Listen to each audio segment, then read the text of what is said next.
All right, welcome back, everyone. I hope you enjoyed the break. And I know if you were here for this morning's advocate lecture by Russell Lehman, you probably enjoyed it just as much as I did. And I hope you enjoyed the break. If you were not here, or if you were just joining us, I am Dr. Jasper Estabillo, the Director of Training for the Tarjan Center, and it is my distinct pleasure to introduce our faculty keynote speaker, Dr. Kathy Lord. By way of background, Dr. Lord is the George Tarjan Distinguished Professor of Psychiatry and the David Geffen School of Medicine here at UCLA. Dr. Lord is a faculty member at the UCLA Tarjan Center and a licensed clinical psychologist. Her research focuses on autism and related neurodevelopmental disorders across the lifespan from toddlers through adulthood, and her work primarily aims on improving methods of identifying strengths and difficulties in autistic individuals and those suspected to be autistic, while working with families and individuals to maximize independence and well-being for all concerned. This has involved the development of gold standard diagnostic instruments for diagnosing autism, which include the Autism Diagnostic Observation Schedule, also known as the ADOS, the Autism Diagnostic Interview Revised, or the ADIR, and the Social Communication Questionnaire, which is also known as the SCQ. Dr. Lord is also very interested in graduate training for psychologists and other clinical researchers in autism and related fields. She is the recipient of numerous awards, including the Lifetime Achievement Award from the International Society for Autism Research. She has over 300 peer-reviewed journal publications, and she is arguably the most widely known and well-respected autism researcher on the planet. This morning, Dr. Lord will be presenting her groundbreaking research in our second morning keynote lecture, titled Early Intervention in Autism, What Matters Most. It is my great pleasure to work with Dr. Lord through the UCLA Tarjan Center and to call her an esteemed colleague. I really don't know any other researcher more dedicated to supporting the needs of neurodivergent individuals and their families. We're lucky to have her here with us today. I hope you join me in welcoming Dr. Kathy Lord. All right, Kathy, I will hand things over to you. All right, let's see where, oh my gosh, you guys, I'm also a terrible person with technology. All right, where did my talk go? Hold on. I am screen sharing nothing. Hang on 1 minute. Where? Okay, There we go, Kathy. here we go. All right. Yeah. And Sorry, if you want to guys. move it to presenter view, beautiful. There we Thank you, go. Kathy. All right, hope this works. Hi, everybody. I was saying to Jasper during the break, I think I got the booby prize following Russell, because he is more articulate and more skilled and many more things than I am. But this is going to go from the sublime to hopefully not the ridiculous. Before I go further, I do need to say that I do get royalties from the diagnostic instruments, and we are providing measures of treatment outcome for a variety of different companies, which you need to know, but that is not going to affect anything I say, I promise. Just to summarize what I'm going to do, I'm going to talk very briefly about general issues in autism, more to give you a sense of where I'm coming from. Then I'm going to talk about what we know about early development in autistic children, how this, and then try to relate this to how I think we should use that information for what we do in early intervention, then talk about formal research in early intervention and try to talk about, okay, so where do we go from here?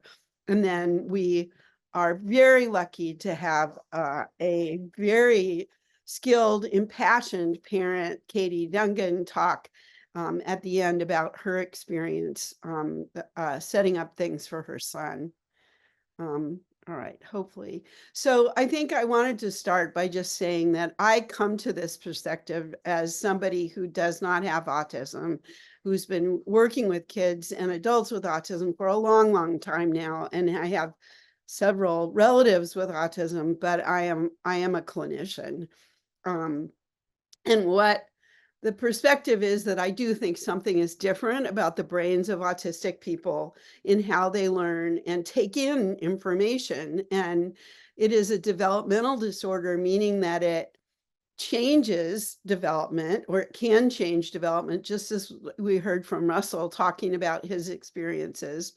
But it also changes with development. And so autistic people are not static and are very different as teenagers than they were as little kids, and as adults, as teenagers, and can change at any time. I do think that having ASD can affect basic aspects of behavior um, that most of us depend on when we interact with somebody, and it affects attention and passions. And I put this slide up because this is a girl I've known since she was 2. On the right, the girl has autism. She also is very lucky to have 3 sisters and amazing parents.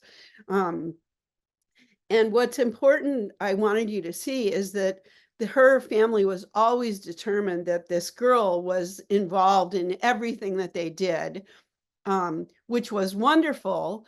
But it also meant that they didn't just throw her in. And this is back to some of the things Russell said about joy and one step at a time. So I was amazed when they sent me this picture that she got in a life jacket, because she has very strong sensory opinions about what touches her and what's going on. And she is happy. And this is because her parents didn't just throw her in. They practiced and they worked with her, and they also gave her joy, which you can see her experiencing in her in this picture. So what I think my point is, and I hope this will complement the things that Russell said, is that what we want to do for kids is we want to help them learn both things they're interested in and things that our society expects people to learn, which give them more freedom and more opportunities for continued learning and for participation in things. And that's our goal. It's not to get rid of the autism, but it is to make things, to present these opportunities and to build on the strengths of individual kids. So as you know, autism really is defined by having difficulties in 2 areas.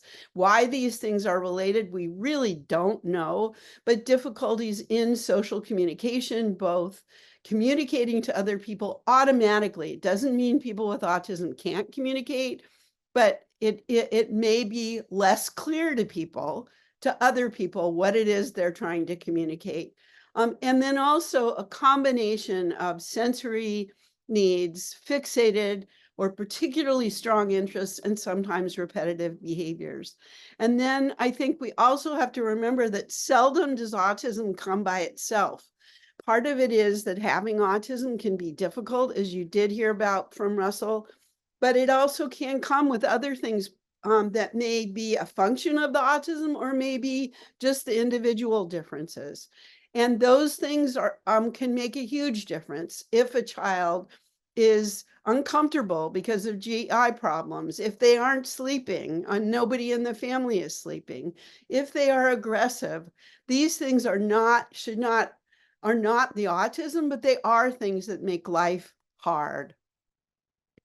I think the good news is that with our brains, particularly in early years, but really this is true throughout development, we can, our brains are changed and they do respond to context. And that's one of my current obsessions is, and again, as you heard from Russell, being in an environment that is supportive can make a real difference. One of the things I am going to show you research, just because I am a clinical researcher. So what these are scores from an ADOS. So they are not a lifetime severity. They are just talking about kids that someone thought might have autism, 149 kids who we saw about once a month. And we gave them ADOSs every month. So their parents very sweetly brought them in. And there, I should say, this is a study published with Sophie Kim, but there's a similar study with similar findings by Wastebard Barber. So if you're interested, But my point here is that between 1 and 3, we started seeing these kids at 15 months and saw them up to their 3rd birthday. And if you look at these scores, so a score along the left side, higher means more symptoms of autism during an ADAS. So not any other time, just during an ADAS. And I'm not saying this is their whole life. But what we did see was within this group of very young kids, about a quarter were kids, and sorry, the blue line is the average and the other color lines are individual kids. So you'll see there's some variation, but basically there were 4 groups of kids. There were kids on the left who really didn't ever have autism, but had some signs, which is why they had a score of 2 out of 10. There were kids on the upper right who actually got worse in terms of obvious signs of autism between the time that they were 15 months and 3 years old. That was about a quarter of these kids. There were kids who got better, although they predominantly through these years stayed the same and then started to get better as they moved toward 3. And there were kids who stayed with very high scores. So what my point is for you to see this, and again, just remember this is not a lifetime score at all. It's what did they do during the 45 minutes that they played with their parents and us, is that this is more variable than if you did the same thing with kids that started at age 9 and went forward. There is more flexibility and more change. The other thing, though, I want you to see is if we look at who were the kids who got worse, they were actually the kids who had the most language. And my point here is that although they had more autistic symptoms at age 3 than they did at 15 months, partly this was because they could tell us what they were thinking, and they had stronger opinions about what they were doing and not doing, which is not necessarily bad.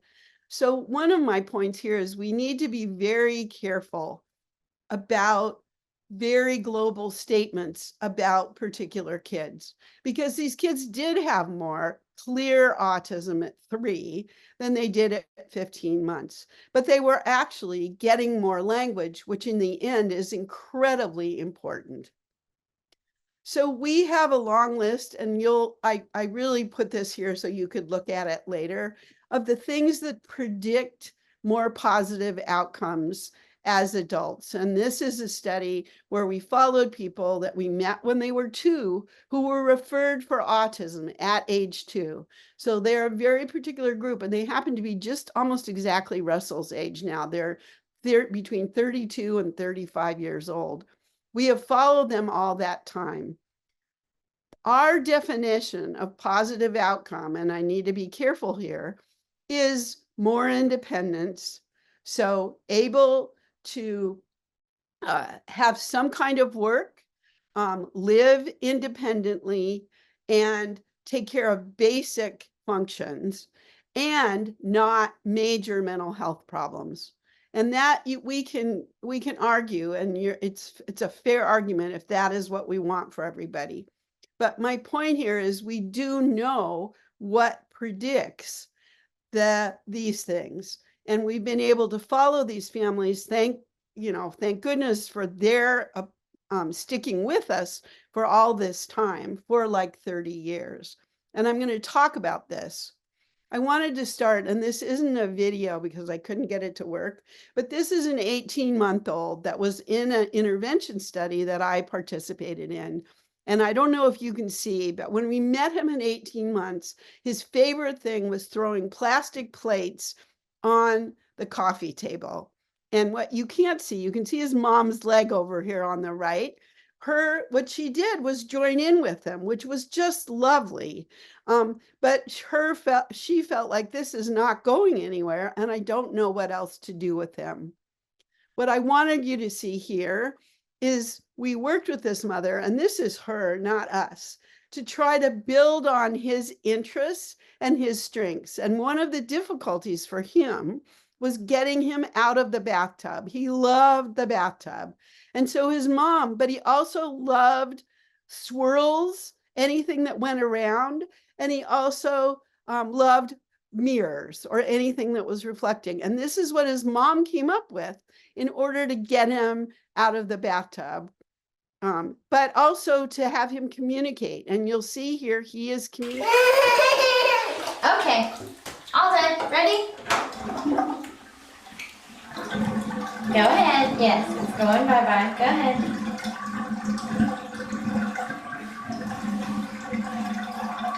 Open, shut them. Bye-bye. Open. Go ahead. You see the tornado? So I'm going to rush through this a little bit just so I can show you. But this was so creative, and the mom came up with it. And it's a little thing, but I think it's back to Russell's idea of one step. The fact that this little guy looked at his mom, smiled, and signed, his little sign for open, shut them, I think is, again, getting to one of the major points I'd like to make, which is that there does need to be joy, and kids don't need to be happy every second, but we need to work out ways that things work. I'm going to show you another clip just from the same mom. This little boy also really had a hard time waiting for food. And so here she's going to make toaster waffles, and she's coming up with ways, again, that he can communicate, so have agency. Thank you. And keep Want it to show them how you help me put in your waffles? Okay, come on. In we go. Okay, can you figure out how to drop it in? Now you're going to have to turn it. You drop down. Keep going. Waffle down. Yes, waffle cold. Turn it. Other way. Waffle. Put down, Jay.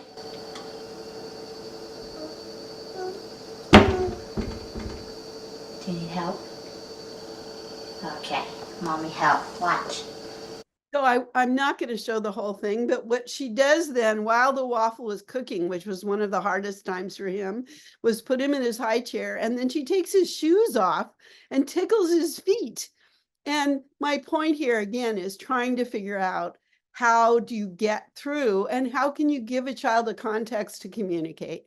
So she's teaching him sign, she's speaking in a relatively simple way, but it's worked, and it's built around this idea of joy and something you're doing. Now, one of the really important things that we need to remember about early years is there are some things that are going to come more easily during early years that are harder to change. And what this slide shows you is, this is a graph of the same group that I've been talking about. It's about 250, again, kids referred at age 2. So we wouldn't have seen Russell, because these are kids someone was worried about it too. And each line here shows their communication development as reported by their parents on the Vineland. And we've used this just because we have the same measure all the way from 2 up to 32. What is important here to see is a couple things. At age 2, if you look way over here, or like down on the bottom, you'll see that there really isn't that much difference among kids. But what happens is they start to branch out by 3. And you'll see that in the thick blue line, their kids are making more progress. They keep making progress. So it's not that everything stays the same. But what happens is that there are kids who really are late bloomers in the orange dotted line. There are other kids who start slower, but who do eventually become very close to catching up or catch up. And there are other kids who just sail through this.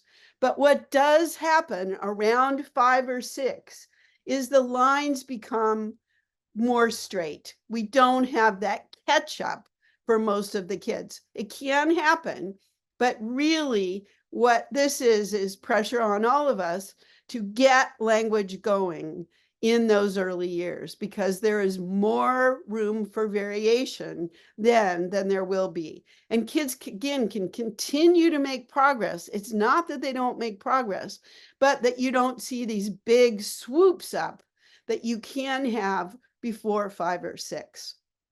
So I think that the point here is there are different aspects of development that have different periods when they're most likely to change. And some of these things are internal to the kids. So it does make a difference how much a child understands. And we can modify that by speaking more clearly, by providing other things like signs or backups. But those are things that make a difference that are often internal to the child that we can improve. We also want to work on any form of intentional communication. And as you saw with the little guy in the bathtub, smiling at his mom, gesturing toward the drain, signing, all of those things are moving him toward speech. But there are differences in kids in terms of general delays and how much are they behind in other skills, motor skills, as you'll hear from Rajuda, or nonverbal skills like puzzles. There also are differences in kids in how much they can engage and focus, but we can change a lot of that by changing our behavior. And there are all kinds of strengths that we can attend to. So we can attend to, kids that have a sense of humor or get it when it's funny when the water is burbling down the drain. And all of these things do predict more response to early intervention. So again, we want to remember that development occurs at different rates for different kids and across different areas. In order to do this, we need to know about those areas. A kid is not an IQ score. They're not one score. They're not one thing. So we need to know what is it that they can do, what is it that they do, and what are they interested in. We also need to have reasonable expectations and goals. For the little guy that I showed you initially, he wasn't talking at all, and he wasn't making a lot of sounds. So we're trying to help him make more sounds, but in the meanwhile, we're using signing and gesturing and looking and making sounds. And then we want to work on those goals. And I think we need to remember there are different developmental pathways. There are huge differences. In our sample of the 254 people, we have people who are running, they're the manager of a city and have MBAs and are doing incredibly well in terms of formal recognition. We have people who are autism self-advocates and really fighting for the cause of autism. We have other people that really are not talking very much yet, but have activities that they love or do for other people. And we have other people who are very stuck. And so anything can happen. And we want to be aware where a child is so we can do the next step, that one step. If we're trying to make a child who doesn't talk and doesn't understand language, suddenly speak in sentences, that is not going to happen. But there are incremental gradual steps. I also want to point out that adaptive skills, which is what we do for ourselves in terms of independent functioning. So things like dressing and toileting and being able to walk around the block are related to general IQ and nonverbal skills. So you can see that we have each one of these lines is following a different child from 2 to 18. And we can see that we've grouped them by nonverbal IQ. So how did they do just on a regular IQ test with blocks and puzzles and all that stuff? And there is a relationship. So generally speaking, people with lower IQs can do less for themselves. But my point here with the yellow line is there is more overlap than you might think. And there are people that do not do well on puzzles and blocks who actually have quite good self-help skills and can do quite a lot independently. And there are also people who are very smart and very able to do all kinds of things on IQ tests, who are not, still have to have somebody retrieve them out of the shower or measure out the toilet paper, or are still expecting someone else to cook for them completely. So what does this mean? I think I'm going to switch gears big time here. And let's talk about early intervention studies. The main point of this slide is just that this is a summary of the quality of early intervention studies. How much do early interventions work? And by early intervention, I mean things like PAC-G, Project Impact, ABA, Jasper, ESI, ESDM, anything that you can think of. The point here is the green lines are things looking good, and the red lines are things that are not good about these studies. The question of were people truly blinded? Did people know what kids were getting so that would it influence them? Was the person who designed the intervention the person who interpreted the data, which makes things harder to interpret? So what we can just summarize, what do we know about early intervention? Basically, when it works, it increases things like IQ scores and language scores, which are generally on a scale where 100 is average, 15 points is the standard deviation. So about 15% of the population is in that. And what we see are changes in 10 to 20 points. So they're real changes, but they're not bringing a child who has an IQ of 30 up to average, which would be 100. They're bringing somebody who has an IQ of 30 or 40 up to 50 or 65. And that is important to be realistic about. We also know that brief parent-oriented interventions and interventions for joint attention change parent behavior and can change joint attention and may be related in the long run to child language, although that's harder to follow. We know that specific interventions, which would include ABA, behavior plans, things like pausing and using visual prompts, teach methods of using containers, result in specific improvement. So we really do have a list of things teachers and parents can do that help kids. But mostly you get what you see. And I think that's really important to remember. If you are going to an OT and the OT gives you a very long, complicated explanation of what they're doing, that actually doesn't matter. What does matter is what is your child doing with that OT? And if she or he can get them to do things that you cannot get them to do, if they are having fun and using motor skills or more adaptive skills, then that is what you want to accomplish. There is nothing mystical about early intervention. It is also true that the more highly structured an intervention, generally you will get a little bit faster change. Excuse me. But you also, if the intervention is more play-based and natural, you may get more generalization. So we're always going backward and forward between how structured do we want to be, how very specific, and can we be messier and more fun and more looser around the house and in different contexts, because that will generalize more. The other thing, which I just checked before giving this talk, is what are the predictors of kids who respond best to different early interventions? And the reality is they're almost always the same things.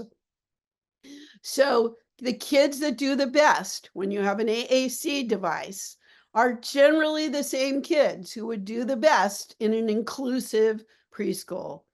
Are the same kids who would do the best in Jasper or in parent coaching. And they are kids who have more receptive language,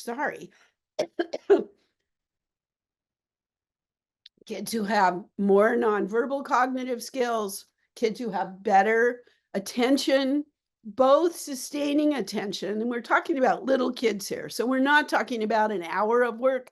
We're talking about 10 seconds of looking at you, looking at what they're doing, but also initiation of attention. And I think that goes back to what Russell was talking about agency. We want kids who want to do things and who are more interested in people.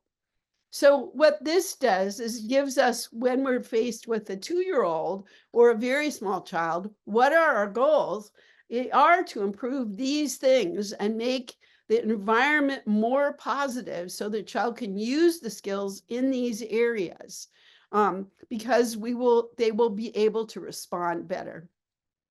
I added this little guy because he is just one of the cutest, most beautiful children we saw in our study, and I want you to see what he does. Oops, sorry.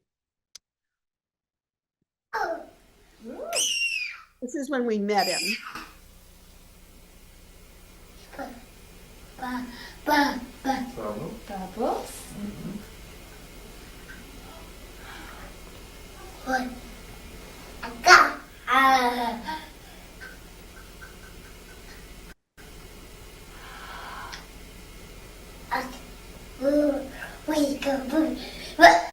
So my point there is, even in 2 minutes of observation, we can see strengths. You know, he is happy. He's looking at the examiner. He does have autism. His dad is right behind him. He makes some speech-like sounds with the ba, and he does gesture. And those are all things we can build on. Now, as a 32-year-old, he is a young man who lives at home, does all kinds of things independently, has a part-time job, can talk, but not fluently.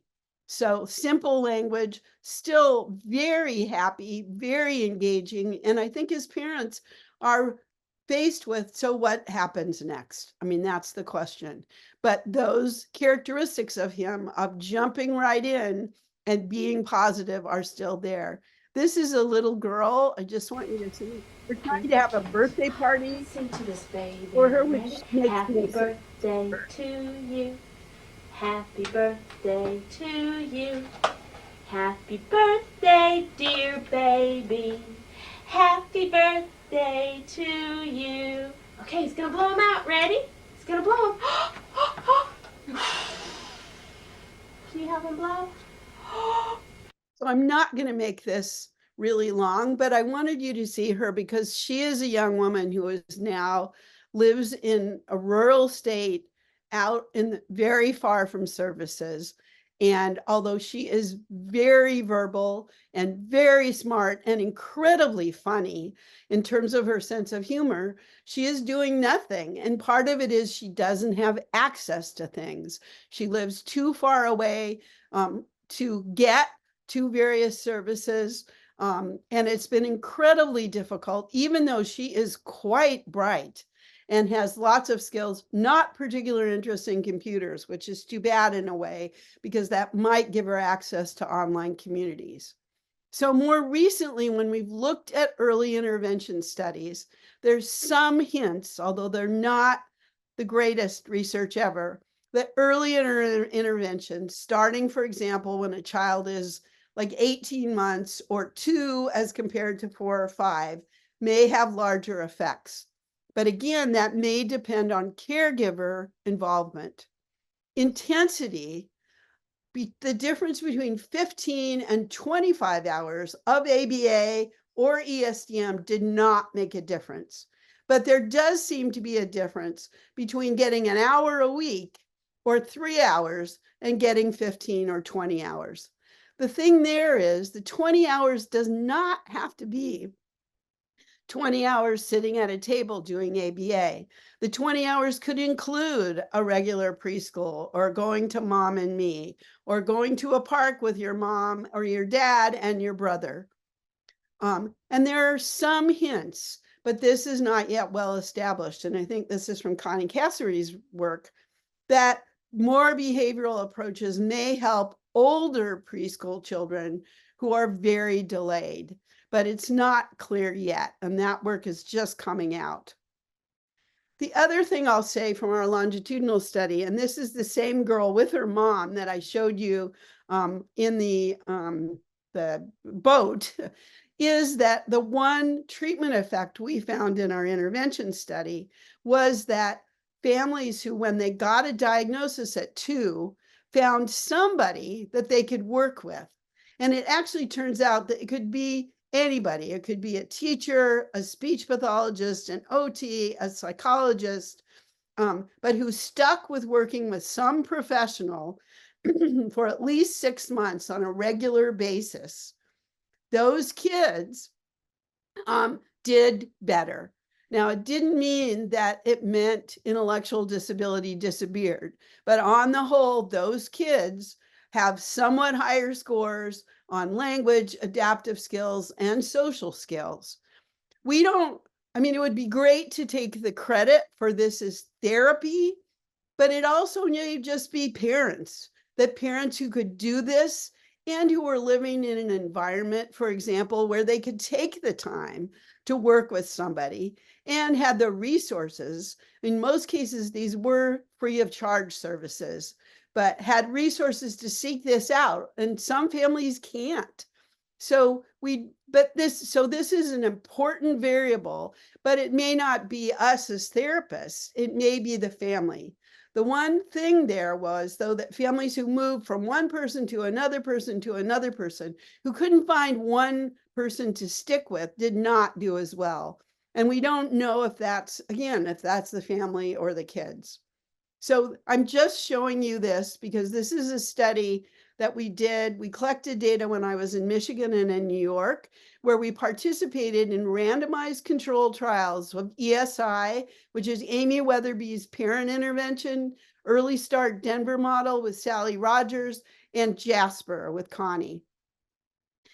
And what's important here is that parents were at a different place. So we had a standard way of coding parents' use when we met them, and that's over here at baseline. So that's on the graph. Parents' use of the strategies that we want to teach them.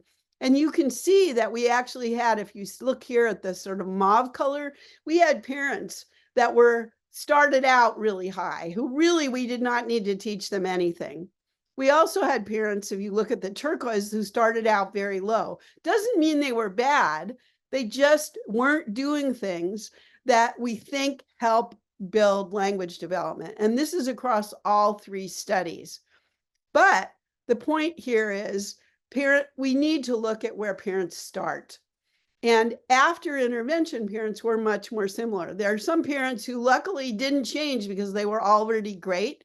There were parents who developed a little bit, and parents who developed a lot. What's important here, though, is that the kids, and again, here we want time 2 to be lower. The kids' social behavior improved more if parents used more of these strategies. So the point here is that parents, even really good parents, can learn things like you saw with the mom there, of just speaking simpler, setting up activities that do provoke joy and that keep their child's attention. This is a very famous study from the UK carried out by Jonathan Green using a parent-based intervention. And their goal was to help parents learn to be synchronous. So to have parents who paused, who listened to their kids, and who didn't shoot over their kids' heads. So this was a completely parent-based intervention where speech therapists predominantly worked with parents. Their idea was that if the parents were more synchronous or timed themselves better and molded their behavior around their child's behavior, the children's joint attention would improve. And then ADOS scores, which again is a fixed time measure of symptoms, would improve, and then kids' peer interactions would improve. The reality is what happened in this intervention was that maternal synchrony improved. The mothers did get better at timing what they did with their children, and the kids' joint attention improved, but it didn't seem, it wasn't that just the synchrony caused the joint attention. So I think you would get a relationship here like we found with our study where we just kept track of treatment, that what parents did make a difference, but it wasn't just synchrony. The amazing thing here, though, is that when they followed the kids about 8 years later, they did find that the kids whose parents improved had lower ADOS scores. So the kids did continue to improve, even though their parents at that time were not doing a lot of synchrony because the kids were older. So I think one of the things we need to ask ourselves is, how do caregivers have effects? Because I do think we get very focused I'm going to teach you to pause, or I'm going to teach you to be positive, or I'm going to teach you to be this and that. But I think one of the major things that we can help families do is understand their child. You may have a child, for example, who doesn't talk, but who does understand a fair amount of language. Or you may have a child who really doesn't understand what you're talking about from your words, but is picking up on your gestures or facial expression. We need to figure that out with caregivers. Caregivers can also have direct effects. They can, as you saw in this research, if they do these things like pausing and being positive, it does pay off. And I think another issue, certainly here in LA, is parents' choice of treatment options. Do they want their child in an ABA program where they go there, or where the ABA person comes? Do they want more naturalistic interventions? Do they want to learn a particular skill like Jasper, focused on attention and symbolic play? What kind of childcare should their child get if the parents are working? Can they learn from a regular preschool, or would that be a waste of everybody's time? And then parents need to think about medical issues. And with little kids, often medication is not so much an issue, but again, concern about, is their child having seizures? And should they use alternative approaches such as diets? I think in addition, we need to remember that families function and that there often are other kids in the family. When we asked parents in our longitudinal study at 5, we asked them, what should we have talked to you more about? What was really interesting was they said, you should have talked to us more about our other kids. You should have reminded us that everything is not autism in the kid that we know the best, but there are other kids in the family. And I think we need to pay more attention to caregivers' own health and daily life. It's hard to have an autistic kid sometimes. They're a joy and we love them, but it's not easy. It's not easy to have a preschool child, period. I think we do need to take on the fact that when very young kids, the most important person by far is the caregiver or the parent. And making sure that parents do really know their options beyond giving them a sheet of paper that tells them 20 websites to check.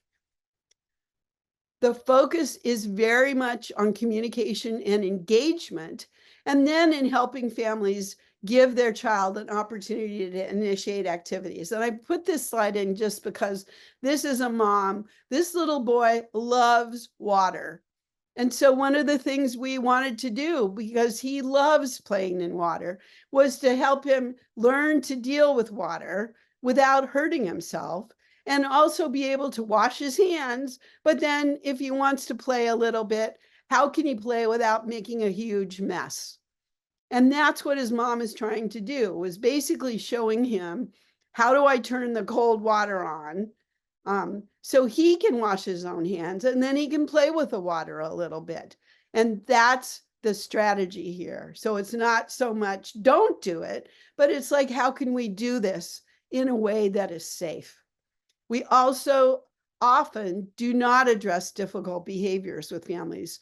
All of our interventions are very positive and focused on how do we help kids communicate and play. But sometimes the things that's hardest for families are that my child is not going to bed, or he's screaming really loudly, or he's biting his sister. And We can't ignore those things, but we also can help families do it and support families' mental health. And here, this is from the study, again, of our longitudinal group that we followed, carried out by Nikki Bari and Kyle Starrett. But my point here is parents of autistic kids, contrary to Eustacia Cutler, who says that there's a huge divorce rate, it is a little bit higher, as far as we can tell, than the ordinary population. But what's really important are two things. One, it's highest in those early years. So this survival is like, how long do you survive staying married? And you'll see that the biggest drop off is in our sample, is between 2 and 5. And that's here. So most of the divorces occur early on, which is true actually for the whole population. The other thing, which is off my topic today, but we were really surprised, is it goes back up again when you get into the teen years. And that's for kids who are more verbal and more fluent. And I think part of it is because it can be so stressful figuring out what is the best thing to do. The other thing, and this is really predominantly for the professionals, but also for parents, is when we ask parents, what was most helpful for you at different points? This orange line are names of particular people. It's back to what Russell was saying with that teacher, names of particular people who really made a difference. Parents report, and we actually have a similar thing, although I think I don't have the graph for you, self-reporting for adults who can report, that it's people that make a difference. So services, and here we see 54% of people say basically they're talking about early childhood and different interventions their kids got. So that is important. But what people remember is people. And so helping families find people that are attuned to what they want and need, who can work with them. And I think the same is true for autistic kids and adults who, finding people that they enjoy being with and that get what it is they need. So I think that we need to remember that when we do treatments, they can change caregivers, and that generally happens faster than kids. So one of the things we want to do for families is help shift expectations.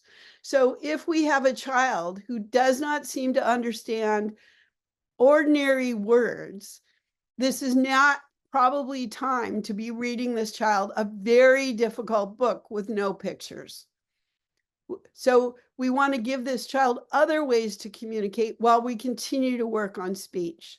We also want, and again, back to what Russell was saying, a family to have joy with their child. So if they don't have any time during the day where it feels like they're doing something fun, we need to help set that up and make sure it happens. And that really should happen with the child with autism and also with other kids.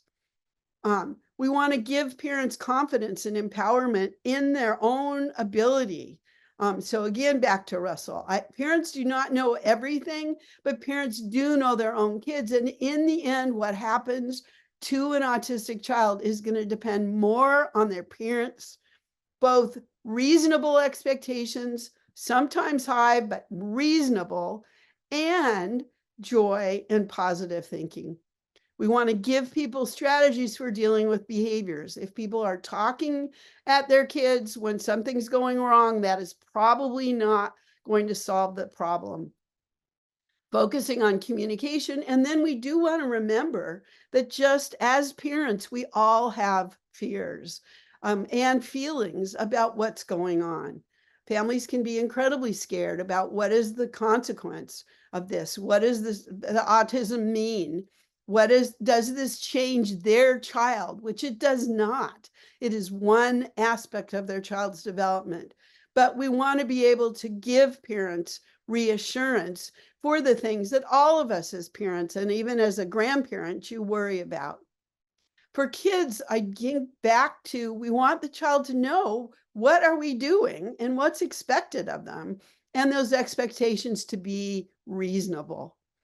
We do want to help small kids be able to pay attention, because some kids have got their own minds about what they want to do, which is fine, but sometimes you do have to be able to pay attention to somebody else. And then we can help kids learn specific skills, and that might be how to sit on a little chair and not fall off. We are focused on communication, joy, and then if we can give kids activities they can do with another child, whether that's their sibling or another child in preschool, that can give them a tool that will bring somebody around and maybe keep them there long enough to realize what a fun kid this is. And then the last thing is, kids do need to tolerate frustration, and they need to tolerate the fact that we are going to intrude, and we don't have to intrude all the time, and it should be fun, but they should be able to realize, when the drain is in the bathtub, I might open it. And that's not the end of the world. I think we need to remember that people with autism have strengths. And again, these strengths can be coupled with things that are really difficult. But every kid we see has something, more than one thing, that is appealing to other people and that they might be able to follow. And I think we want to find that, because it's always there, but it can get lost. And I think, as Russell was saying, it can particularly get lost in environments that don't understand it. So trying to think about realistically, what are those strengths and how are we going to build on them? And I think we want to remember, again, that kids are different from each other, autistic kids in particular, but everybody. And so we really are, if we have a child who, for example, has minimal language, so we're looking up the tree, then we want to consider, what is their activity level? What kind of daily living skills can they do? How do we help them?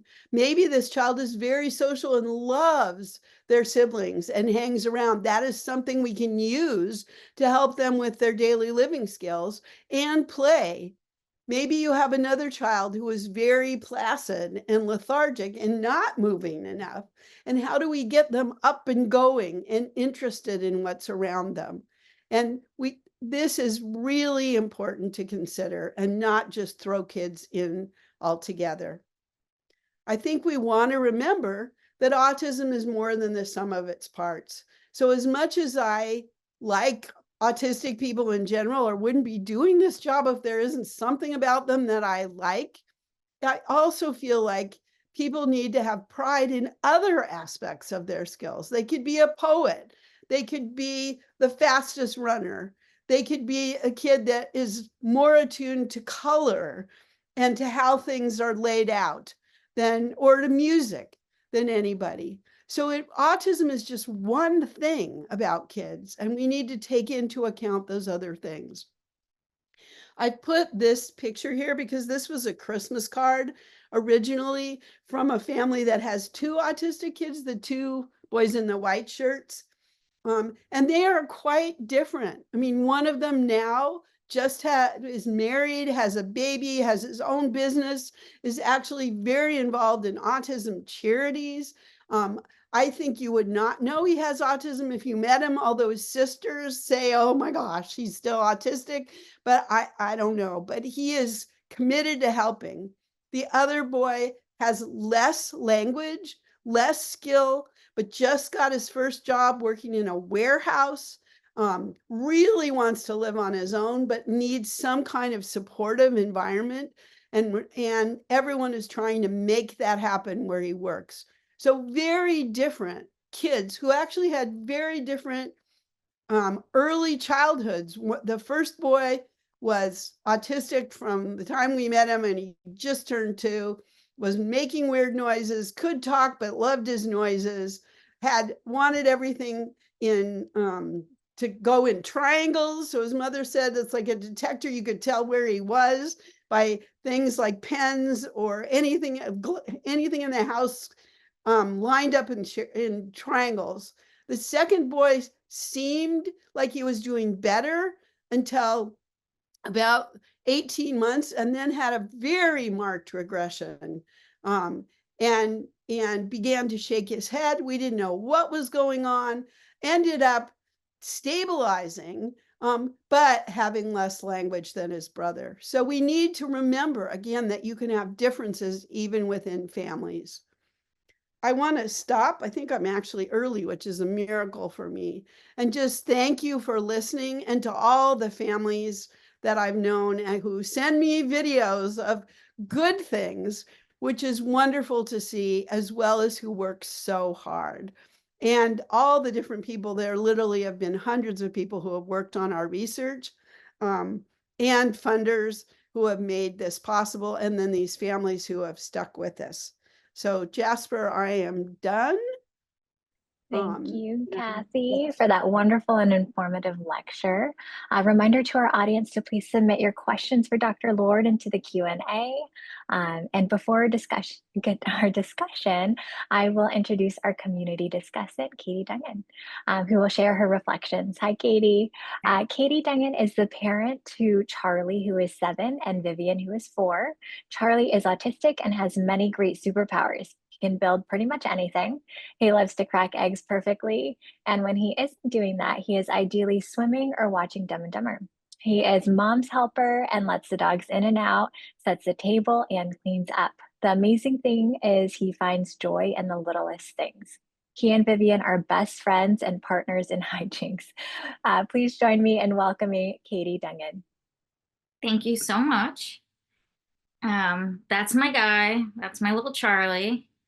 And then I'll just talk while you see him as Mr. Happy.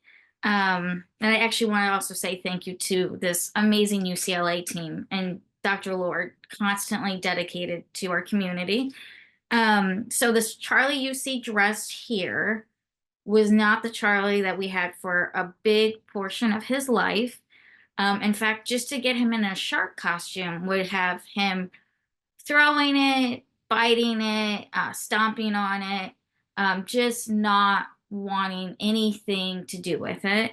And the first part of life was a little bit like he was in his own little torture chamber, which was the worst feeling as a parent. He didn't speak one word. He didn't even say mom or dad. He actually broke a window with his head because it was a transition that he did not like. On 2 separate occasions, I had black eyes. Thank goodness it was COVID, so the mask kind of helped cover it. As many of the parents that are on, you understand, he didn't sleep. It was just a never-ending cycle of just feeling like a zombie because he would sleep maybe an hour or 2 and then go, and he was like an Energizer bunny. It's like he didn't need it.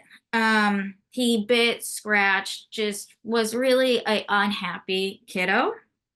And I tell you the unhappy things, which he would be embarrassed about now, I'm sure, because I want you to know there is a happy ending to this story. You can do the next slide for me, please. Okay, so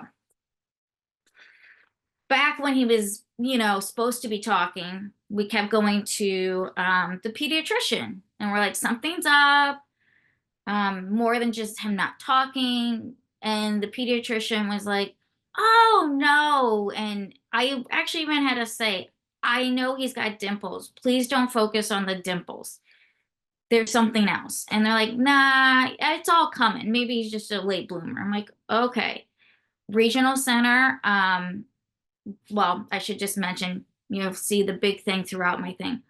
Fun COVID hit. So that was just a joy. So the regional center gave him a Zoom testing, and that obviously you can imagine how that went. And they gave him the global development delay, which doesn't really help you actually get the right interventions that you need. And then so I actually had a little angel whisper to me and tell me, go to UCLA. They're actually doing it in person.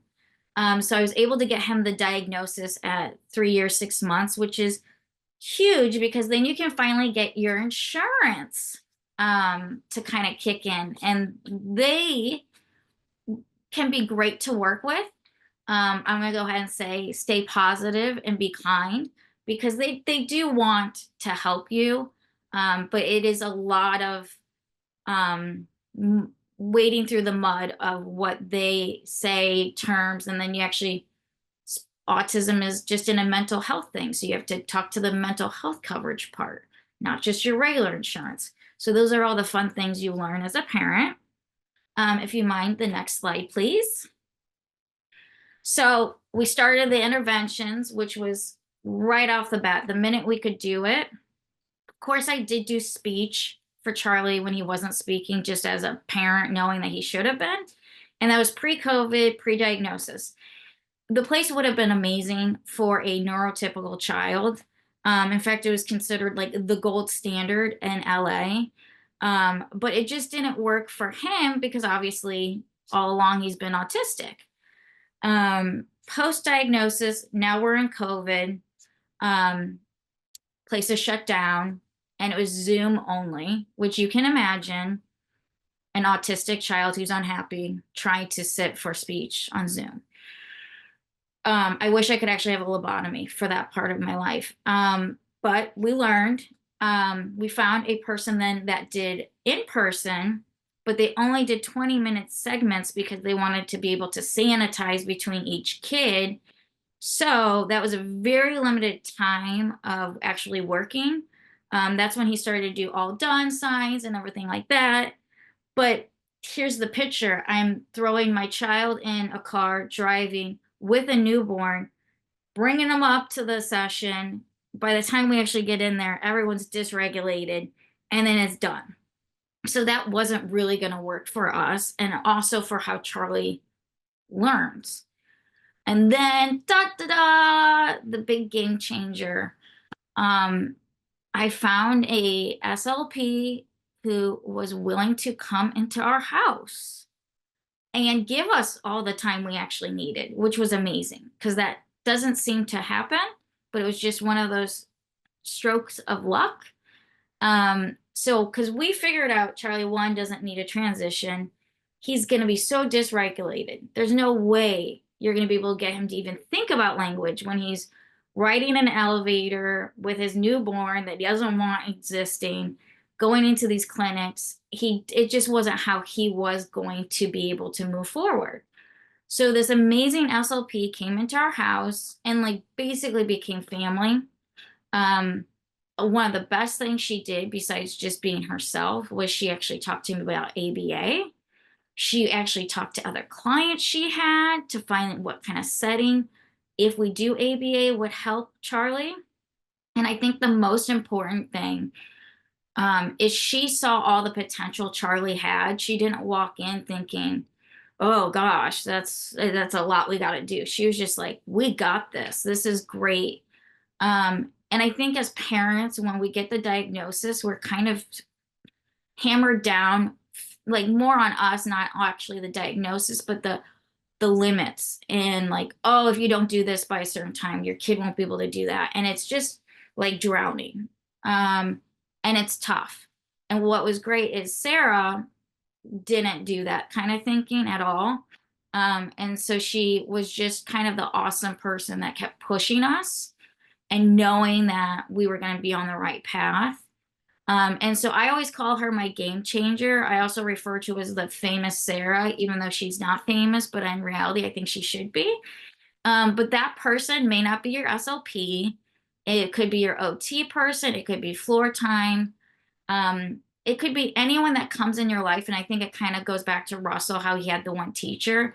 You just need that one person that believes in your kid, and that will be the best thing for you.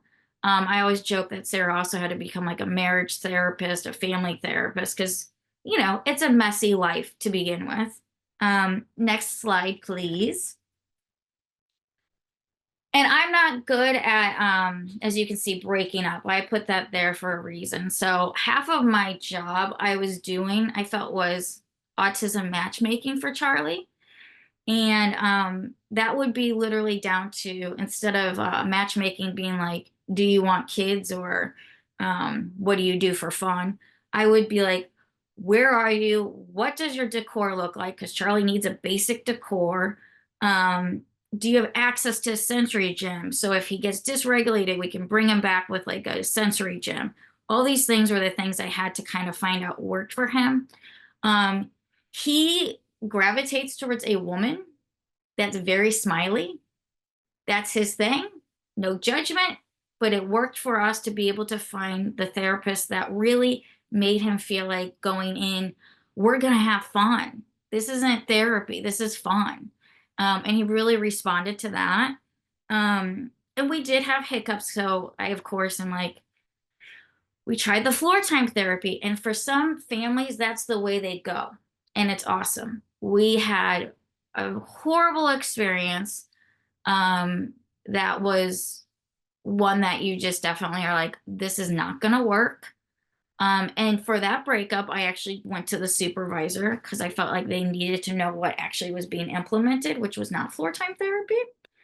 And then the other floor time therapist I absolutely adored, super amazing, but Charlie would outsmart her. And it was almost interesting to see how he could manipulate these sessions to really kind of do nothing and benefit from him. It's just one of his skill sets that he has. And then ABA therapy. So this has been one of the most beneficial things to Charlie. And I am telling you, I have been directly told to my face more than once that this would be child abuse if I submitted Charlie to ABA therapy. Take that in as a parent. Kind of the worst things you can hear. And it did impede me from going down that road because I was like, well, I don't want to be that. Stay off Reddit, people. It's not good. So what our therapist for SLP was able to do is she found a center-based, we're in LA, so we're very lucky. We have a lot of resources, a center-based ABA program that does discrete child training, which is so naturalistic that Charlie doesn't even realize, I think, that he was being taught anything. And so that with having our SLP still in our life was kind of what was pushing him forward, like the fast locomotive up the mountain. Next slide, please. And Katie, since you're highlighted, I don't know if you can see me here, but I'm gonna kind of keep this on track here so that way we can be ready for our noon lunch. I know people's stomachs are grumbling. I know we've had such a full morning, but maybe a couple sentences for the next couple slides, and then we'll bring on Dr. Lord for our Q&A.